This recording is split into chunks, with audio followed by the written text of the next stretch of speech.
add multiple files to Wetransfer. So I'm going to show you step-by-step procedure. Make sure to stick with us till the end of this video. First of all, you need to make sure that your device is connected to an internet service.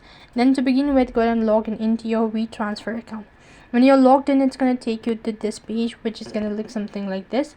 Here, go ahead and tap the plus icon located right at the bottom. And after that, go ahead and select the file that you wish to send. So I'm going to tap the plus icon, and then I'm going to go with photos and video library. When you do that, you can go ahead and select the particular file that you wish to send. So I'm going to go with this one. And if you wish to add multiple, then you can go ahead and select the multiple files or folders that you wish to do it. And after that, you need to click the add button located right at the bottom and wait for it to completely upgraded. And after that, you can click the transfer button located right at the bottom.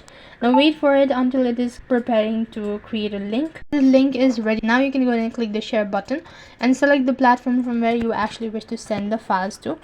So that's how you can add multiple files to this video. I hope the video was helpful.